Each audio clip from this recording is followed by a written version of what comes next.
Good morning, this is Dwayne, and today I'd like to talk about adding some chord color magic to our piano playing.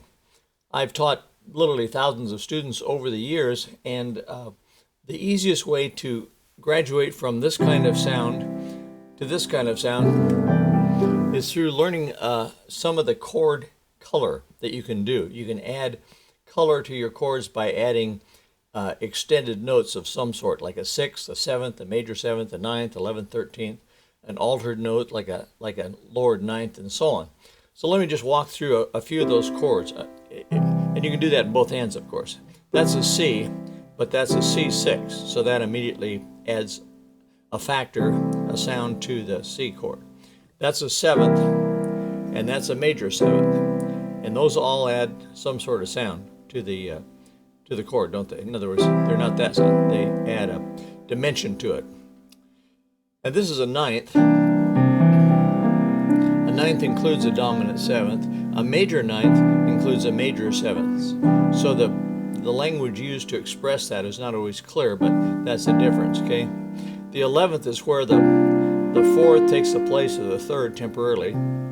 It's like a suspension, except it's spread out into two octaves. And there's a 13th. And a 13th often includes an 11th or a raised 11th. That sort of sound, okay? So we have sixths, sevenths, major sevenths, ninths, 11ths, 13ths, and the various altered chords, such as I can flat the ninth. That's a flatted ninth.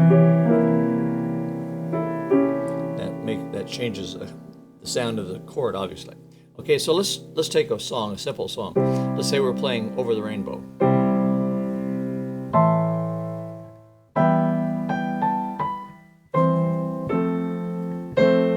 Guess I ought to play the right note.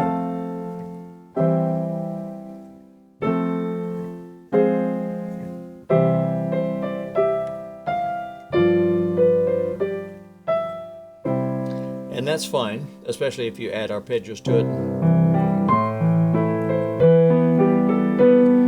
and arrange it just a little bit like that. But you can get so much a fuller sound if you add some of that chord color. Now, it's not my purpose today to teach all those extensions I just went over. In other words, you'll have to assimilate how to put a ninth, 11th, 13th, 6th, whatever, into it, okay? But let me just show you the change in sound. Instead of that, we can have this kind of sound.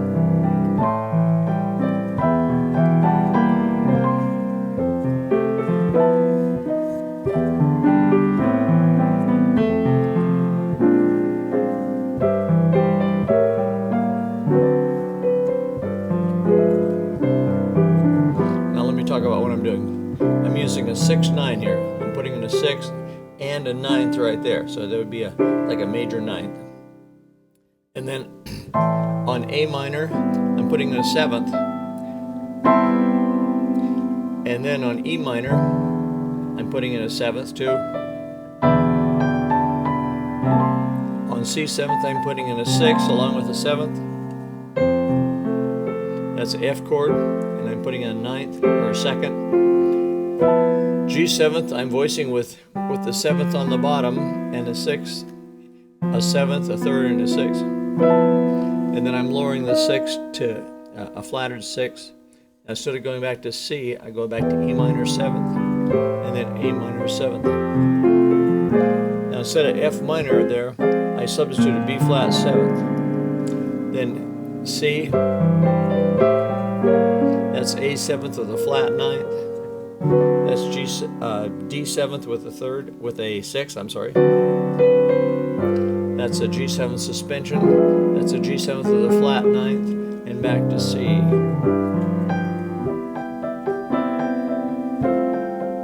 That's a C major 7th. That's a G7th suspension. That's a C 13th.